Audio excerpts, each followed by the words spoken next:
En octubre del 2020, el Instituto Nacional Electoral aprobó el lineamiento para que los partidos prevengan, atiendan, reparen y erradiquen la violencia política contra las mujeres en razón de género. Los criterios establecen que quienes aspiren a un cargo de elección popular deben comprobar no ser deudores de pensión alimenticia, no haber enfrentado cargos por acoso sexual o de agresión contra las mujeres. En caso de que los aspirantes no cumplan con ello, se podría revocar su registro en la candidatura. Para analizar estos lineamientos y los señalamientos de este tipo de casos, por ejemplo, del candidato a gobernador de Morena en Guerrero, saludo a Hugo Concha Cantú. Él es miembro del Instituto de Investigaciones Jurídicas de la UNAM. Hugo, ¿cómo te va? Qué buena onda tenerte aquí en el programa. Muy buenas noches. Muy buenas noches, querido Leo. Pues ya hace mucho tiempo que no nos saludábamos. Me da enorme gusto verte así de cerquita. Pues bueno, ¿qué te puedo decir de cerquita y de lejos? No, a mí también me da mucho gusto tenerte de nuevo aquí, Hugo, y preguntarte porque a raíz del caso de lo que está pasando en Guerrero con el candidato de Morena, gobernador muy cuestionado por supuestos alegatos de violencia, incluso de violación, la pregunta es, ¿qué dice la ley al respecto, Hugo? Es un tema muy importante, Leo, que de alguna manera es una buena oportunidad para volverlo a analizar. Por la manera en que se forjó nuestro sistema electoral y la legislación, el tema de los requisitos de los candidatos entra en un equilibrio con otro tema que siempre se consideró muy importante, que era la libertad de los partidos políticos para elegir a sus candidatos, los famosos temas de democracia interna o de requisitos de elegibilidad de candidatos. Entonces, en ese equilibrio ha quedado históricamente muy suelto, con mucha ambigüedad, el tema de lo que se les exige a los candidatos para poder asumir tal titularidad. Como tú sabes, la propia Constitución establece algunos requisitos de elegibilidad, pero son muy generales, como el de la edad, el de la pertenencia a algún lugar, sobre todo a los candidatos por mayoría, pero en términos generales no hay mucho más. Entonces el INE ha intentado suplir estos vacíos que establece la ley para poder contar con personas, pues, ¿qué te puedo decir?, confiables, que verdaderamente sean buenos y dignos representantes de la población. Y lo hizo justamente con estos lineamientos por el importantísimo tema de evitar violencia de género en las candidaturas, la famosa violencia política.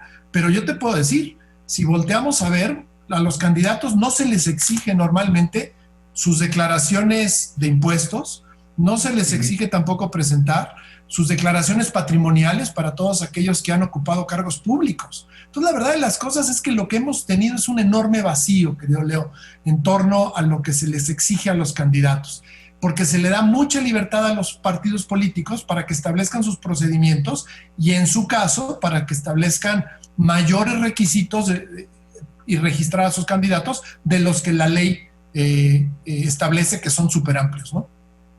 Ahora, aquí hay un debate, me parece muy interesante, y lo estoy viendo en las redes sociales, Hugo, entre los que dicen, no, hombre, el mismo partido debería de vetar la candidatura, en este caso de Félix Salgado Macedonio, o si no, el Instituto Nacional Electoral. Pero bueno, hay también es quienes piensan que, bueno, pues si este señor es impresentable, pues que le toca al electorado finalmente decidir si lo hacen gobernador o no, que al final del día es el electorado el que tiene el derecho de decidir si quiere un personaje de este tipo, Hugo. Sí, y ahí otra vez tenemos, yo creo que dos posiciones. Una que es hasta dónde los partidos políticos deberían de regular con un poquito más de detalle justamente los requisitos para aquellas personas que quieren ser sus candidatos. Y por el otro lado tenemos al INE, y qué tanto el INE se puede meter a esto.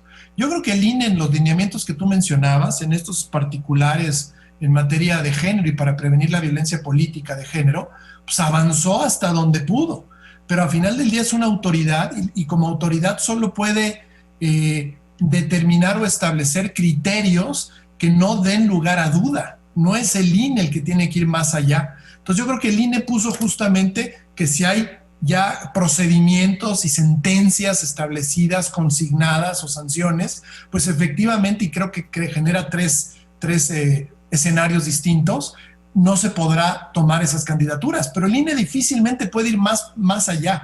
Y efectivamente el otro espacio es el que le corresponde a los partidos políticos, y ellos sí se la juegan. Es un volado de que si eligen malas candidatas y malos candidatos, pues la verdad de las cosas, la sanción les va a llegar en el voto, que al final del día es lo que se la están jugando. Es decir, en el caso muy particular del candidato de Morena, yo creo que sí, Morena está en una debacle de qué tantos beneficios le va a traer justamente apoyar a un candidato de dudosa legitimidad y donde además probablemente no hay sanción, no hay sentencia todavía, pero hay procesos abiertos.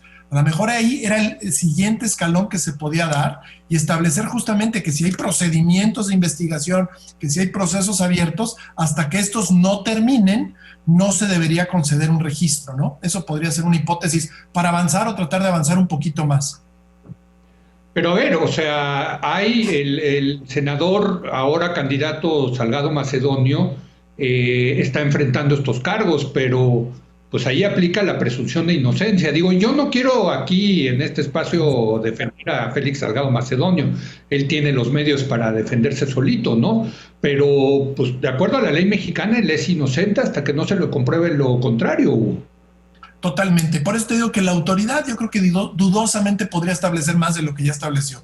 Ya dijo, sí, si hay contundencia, que eso sí ya va más allá de la presunción de inocencia a la que tú te refieres, efectivamente el registro no se otorgará.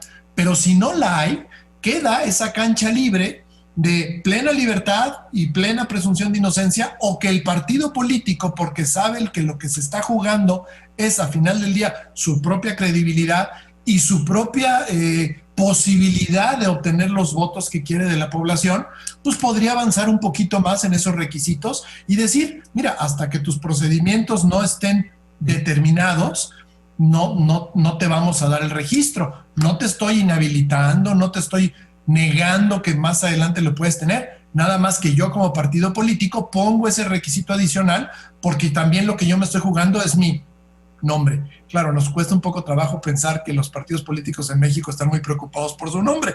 En los últimos años no lo han estado, ¿verdad? Pero podría ser ese un escenario. La verdad de las cosas es que ahora se ve muy complicado y efectivamente será la ciudadanía la que en el caso específico al que tú te refieres va a acabar decidiéndolo, ¿no? A menos de que la presión y la opinión pública suba tanto que el partido diga, híjole, no, esto sí ya está muy calientito y mejor retiramos la candidatura. Ahora, digamos, si el INE le retirara el registro a este candidato o el propio partido le retirara a ese candidato bajo ese argumento, el candidato podría irse al Tribunal Electoral del Poder Judicial de la Federación, alegar que le están violando su derecho a ser votado y ganarlo, ¿no? Te pregunto, de hecho, no sé si estos lineamientos ya fueron aprobados por el tribunal. Sí, mira, no tengo idea que fueron impugnados y tú sabes que al tribunal solo llegan las cosas cuando se impugnan, pero estamos más allá de la mera legalidad rigurosa. ¿Qué quiero decir con esto? Yo veo complicado que el INE pudiera establecer algo más allá de lo que ya hizo en los lineamientos, como lo acababa yo de mencionar, porque es lo que dice y hasta donde la ley da y está la presunción de inocencia. Pero sí veo que entre los actores políticos y particularmente entre los partidos políticos que están tratando, se supone, de hacer mejores propuestas para la ciudadanía, podrían incorporar la perspectiva de género como un criterio riguroso también que van a tomar en cuenta. Y en ese sentido decir, justamente porque hay procedimientos de investigación abiertas en un tema tan delicado como es la perspectiva de género, en un tema tan delicado como es la denuncia de víctimas, lo voy a dejar hasta que se resuelva. No te estoy diciendo que no, pero tampoco te puedo yo dar mi apoyo, tampoco te puedo dar mi nombre. Esto de la perspectiva de género no llega a ser en ese sentido todavía una obligación legal como tal, pero yo creo que ya cada vez más estamos entrando a ese terreno de incorporarla. Mientras no se incorpore el INE difícilmente puede hacer más, pero los partidos políticos deberían de pensarlo dos veces, Leo. No, ¿Podría Salgado Macedonio impugnar ante el Tribunal Electoral el tema ante su partido político, sin duda. Pero ahí también el tribunal pues, tiene sentencias muy interesantes en donde ha apoyado justamente la cuestión de perspectiva de género. Sería sin lugar a dudas otro camino que recorrer, porque como tú sabes, en materia electoral, cuando la ley se ha quedado atrás o no ha avanzado lo suficiente, muchas veces es, como se suele decir en el mundo electoral, a golpe de sentencias, en donde se hace la norma. Probablemente ese sería el camino que le quedaría justamente al sistema electoral para poder ser mucho más contundente con este tema de la perspectiva de género. No, y bueno, aquí en este espacio siempre hemos estado a favor de esta perspectiva de género y en contra de la agresión de las mujeres, pero es un tema muy interesante de hasta dónde se debe de meter o no la autoridad electoral en este asunto, o le corresponde, como dijimos, a los partidos y en última instancia a los votantes, ¿no? Desde luego yo nunca votaría por un candidato con el que existen sospechas de que tuvo actos de agresión en contra de mujeres por ser mujeres, porque ese es el tema de la agresión por motivos de género. Hugo, te agradezco muchísimo, muchas gracias que hayas estado con nosotros. Contrario, qué gusto saludarte, querido, te mando un abrazo muy fuerte. Gracias a Hugo Concha. Voy a hacer una breve pausa. Viene Raúl Feliz, nuestro experto en materia económica financiera, para hablar de la caída que tuvo la economía mexicana el año pasado.